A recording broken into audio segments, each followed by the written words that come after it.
Hi, everyone. It's Maryann Patalano, author, New Thought Leader. Check out more about me at maryannpatalano.com. I'm very excited to tell you that today's guest is Stephen Aitchison. He is creator of Your Digital Formula live events, positive life affirmations, and the magic. Stephen has amassed an online following of over 3.6 million followers. Now, originally starting his business in personal development, his expertise in social media, blogging, coaching, and growing an online business was highly sought after, leading him to create Your Digital Formula, a program for online entrepreneurs looking to live their passion, share their message, and grow a business. So for more information about Stephen's work, please visit Your Digital Formula or simply Google him because he's all over. Stay tuned for my interview with Stephen. Thank you, Stephen, for being on today's show. I know you have a lot of fans all over the world and everyone is very interested in what you have to say. So thank you. Maryann, it's my pleasure, really. Thank you for kind of getting in touch and asking me to be a guest. I know you've interviewed some brilliant guests, so I'm kind of honored to be here as well. Yes, it's my honor as well. So thank you. So Stephen, I just want to kind of just start at the beginning in the sense that if you could just tell us about your story when you realized the power of social media. How did that happen? Well, I guess we probably start back in 2006. I kind of started a blog. If we go back even a wee bit further than that as well, I just finished my university degree and I was kind of looking for things to do. I wanted to kind of utilize my skills, but I knew there was something online because I'd kind of done a book business online before and done loads of stuff in the past. And I was deeply interested in the internet and kind of the stuff I had to offer. So I started a blog in 2006 called Change Your Thoughts, Change Your Life. And it kind of started taking off about maybe 6 months after it with loads of comments and people were coming to it. I was getting loads of traffic. I thought, oh, there's something here. With the blog. So I started looking into it and tried to kind of build up my email list as well and looked into the marketing side of things and how to make money from the blog as well a couple of years after it. But I was just doing it because I was deeply interested in it and interested in the writing as well. I loved writing. So I just wrote kind of hundreds of kind of blog articles that were going to help people. And the people were responding well and it got really high in the Alexa ranking and got up to as high as about 30,000 at one point. Wow. And it just snowballed from there. And that's when I realized I don't think it's the power of social media because social media and blogging is part of social media platform, but as the connecting part, people kind of miss that out. It's about connecting with your readers. So anybody can be on social media, but not everybody connects with their readers on social media. And therein lies the big difference, I think, Maryann. Yeah. So that's what we had with the blog. Right? It's the energy that you put out or that, because you're writing these blogs and you're right. It's almost like, well, why did it take off? Right. But I guess you had, and I'm going to ask you like, as far as the energy that you put into something, you're doing it, I guess, for others. And it really has an effect on the outcome. Right? Because like you said, thousands or millions of people could be blogging, but why does someone's take off like that? Big time. I think when you write, and you'll know this as an author as well, you've written 2 books, when you actually write kind of from the heart, yes, there's something in the words that you put out that's totally different than when you're trying to write for money. It's totally different. It's a different type of energy. And no matter what you say, this is why I totally believe, whether you believe it or not, but what you put down on paper, people can feel that energy. Yeah, well, I wrote a book about that, journal like that, where it's all about the energy, physical energy as you're writing, not the people effect, but my first book. And that's exactly the point, that there's an energy in what you write and when you write it, whether it's on the computer or, physically on a paper. And I think when people read the words as well, they can feel that. They can feel that kind of energy coming from you as well. And it depends on kind of how you write as well. I've got not a quirky way of writing, but maybe kind of different from the early days. And that energy totally comes across and people connected with it. So they started leaving comments. Now, I could have just left it there and just said, okay, we're getting great comments. But I looked at every single comment on the blog and I've responded to every single person that wrote me a comment because they took the time and energy to write to me. to read the article, then write to me. So Yeah. I should kind of reciprocate and do that back as well, and just say I'm kind of respond to them as well. And I think when people come to your blog and they think they're going to get a response from you, they're going to kind of write more comments from you because they want that interaction. And that's when I realized the power of connection. It's all about connecting on social media. It's not about the social media thing or what you're putting out. It's about connecting with your readers. It's about engagement. Engagement, right? Like your personality, or just what you're trying to put out there, connecting with people. I think that's key. A lot of people think it's just about numbers or something like that, but really what you're describing is more than that, which I think is amazing. And a lot of this is going to help a lot of people that are just trying to, I think that you have to be genuine is part of it. That's it, because the one thing I've noticed when I've been doing the live shows as well, we've got kind of 2 live shows that I do. And when I've been doing the live shows, the thing that really comes across is obviously your personality, but your energy as well, your enthusiasm, your passion, the drive, your commitment as well. And that all comes across, and people can feel that on the kind of live shows as well and in videos. But it's about that genuineness, that authenticity as well. If you've got that naturally, I think you're going to just do fantastic. If you have to work at it, you can work at it. But some people think social media is all about selling, and it's push. There's 2 different types of marketing with social media. There's push marketing and there's pull marketing. Push marketing is like what Amazon.com do on the Facebook page. They push the products all the time. They've got 27 million followers on the page, but the engagement is so low that hardly anybody is seeing their posts. It's because they push marketing all the time. With pull marketing, you just be genuine, you be authentic, you do a live show, you put out great posts, you put out great information, and people are drawn automatically towards you. And they come and ask you and say, have you got a book out? Have you got a program? Can you teach me this? And that's how kind of yourdigitalformula.com started as well. Because people were asking me, how you grown your page? Why is it getting so big? How you got 3.6 million followers? Yeah. And that's what people were asking me all the time. That's how that program came about. Yeah. I often say you can't fool the universe. In other words, whatever your energy is. Exactly. Exactly. You can't fool anybody, really. Yeah. And because so, people know, people understand, and people get much more savvy online, especially on social media. They get much more savvy, and they can spot a fake, they can spot a salesman a mile away. So it's all about that as well. Yes. So it's just amazing how your Facebook and all that sort of grew so rapidly. And I'm going to ask you about how it's so huge, like the social media. It's so big, it's so vast. There's so much. It could be so overwhelming, right? And a lot of entrepreneurs kind of feel like helpless or hopeless. I know your programs help with all that, but how do you encourage people that, yes, they can do it? Because it is kind of overwhelming. It's so big and so vast. So, like, what's your advice? I can understand that totally. The best thing to do is focus on one platform at a time.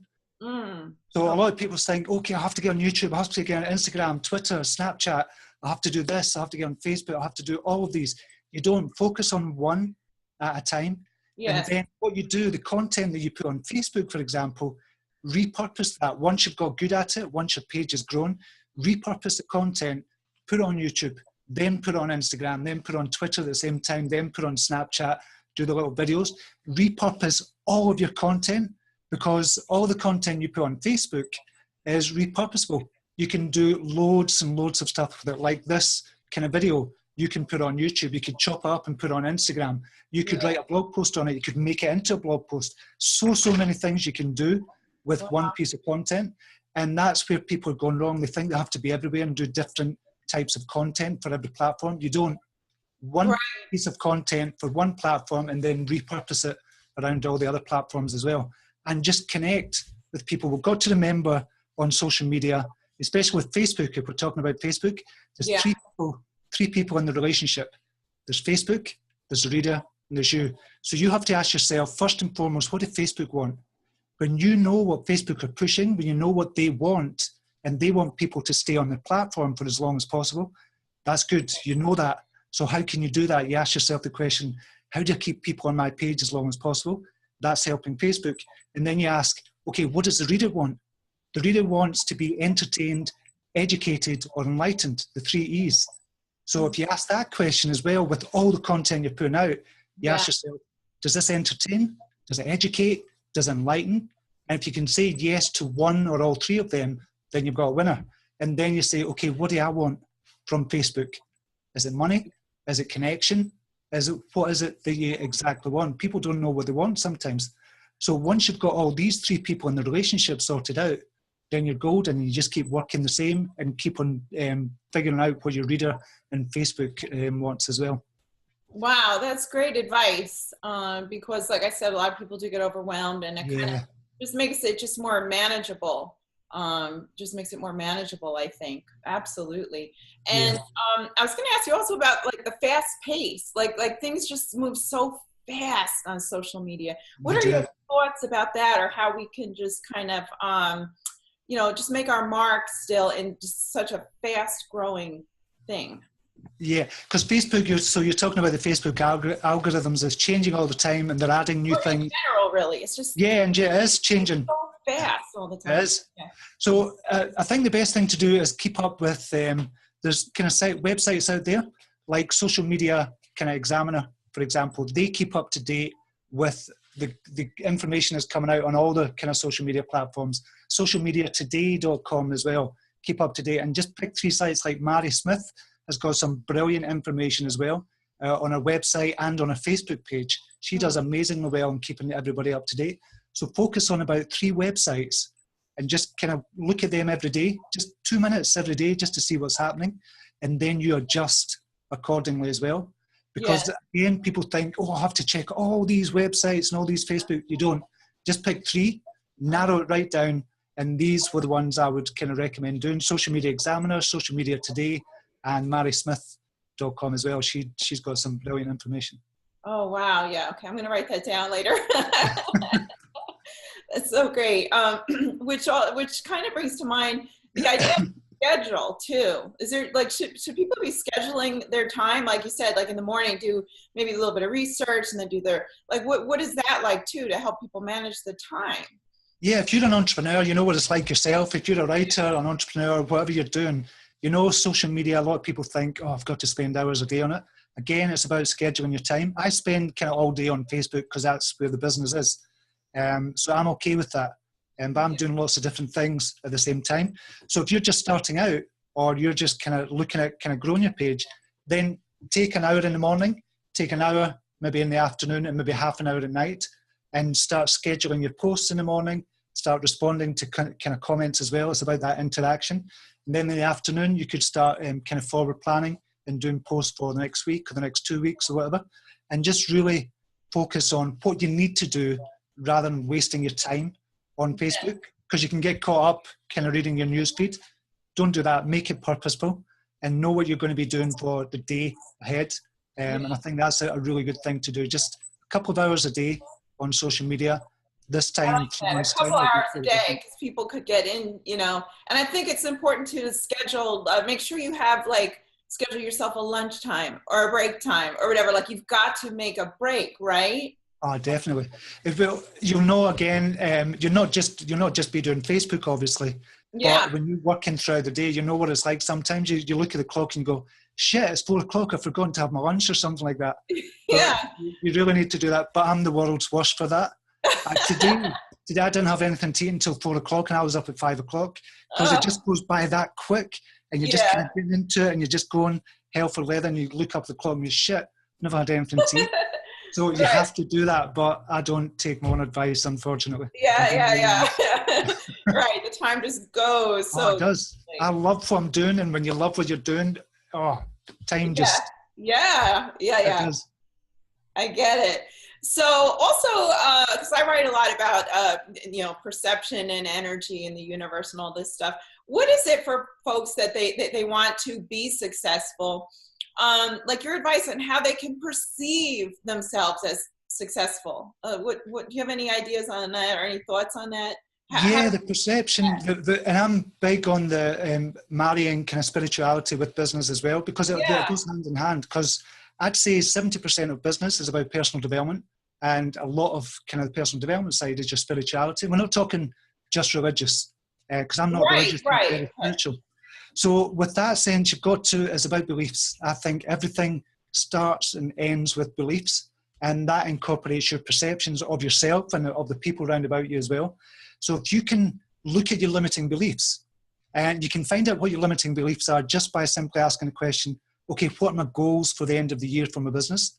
Mm-hmm. And then you figure out a goal, say it's a financial goal, $200,000 or something for the end of the year. And then you look at that and say, okay, what do I need to believe about myself in order to reach those goals? So it could be, I need to believe that I'm better at computing or better at programming or better at kind of scheduling or something like that. And that's where you figure out your limiting beliefs. Then when you figure out your limiting beliefs, you turn that belief around. And without going into, beliefs is my big thing. That's what I love talking about in personal development. Yeah. Without going in too much about it, you can turn any belief you have around. And we're kind of living on our beliefs just now, whether it be kind of negatively or positively as well.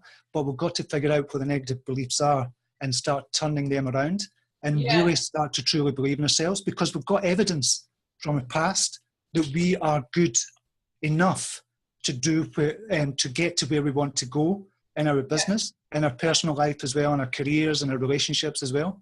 We've got to believe that, and we have to look at the limiting beliefs in order to get to where we want to go. I don't know if that made sense, but I think it was like what we were talking about earlier. It's also the energy that you're putting into the daily tasks or whatever. Just if you could say to yourself, I am successful, this is successful, I am helping people, this is working, and kind of just overcome the sort of fear and doubt, because people tend to come from sometimes. So I think that it's important to blend the spirituality or just the perception of success, that you can be successful, and then that's a whole other subject that we're in a spiritual universe and everything, but because we are, so so that's wonderful advice that we've really just got to. I think as well, just on that point as well, it's not just about kind of affirming, using affirmations, saying I am successful, I do believe in myself. It's not just about that. What it's about is about finding evidence for that as well. So we're marrying the science with the spiritual side, with the business side. So you can find evidence from your past that you're good at something. You can always find evidence. Or if you're not, you start creating evidence for yourself, and that kind of solidifies that belief, a rock solid belief within yourself. And when you solidify one belief within yourself, it starts to grow branches like a tree. You start to really believe in yourself and other things, and relationships and work and money. Your money consciousness expands as well. All that kind of really develops when you start to kind of look at your beliefs and start to turn them around. Yes, it's all connected. Yeah, totally. Yeah, amazing. Yeah, so we're almost out of time, I think. Is that time already? I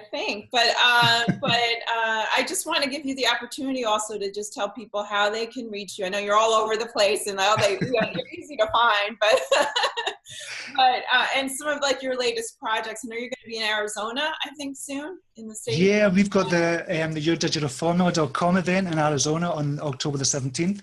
So really, really looking forward to that as well. I can't wait for that. It's a one-day event. Then we're going to the growth event after it. So you can find me at yourdigitalformula.com. That's a kind of program. And on Facebook, if you type in Stephen Aitchison or Change Your Thoughts Today, it's just kind of all over the place, to be honest. Or just type in Google and you'll see everything on Google as well. Yeah. That's the best places to kind of find me there. Oh, great. Yes, I'm going to encourage everybody because you just have such a sense speaking to you, and I think your success is that we can all feel that you genuinely do want to help people, and you do want to share what you know. You do, like, it's just so genuine. So it's always just such a pleasure to listen to you, and and I just enjoyed speaking with you. So thank you. Oh, Maryann, thank you very much for having me on. That went by so quick. That felt like 2 minutes or something. Yeah, That's I don't know. testament to How you, quick to was your it? skills. I don't know. Let me see.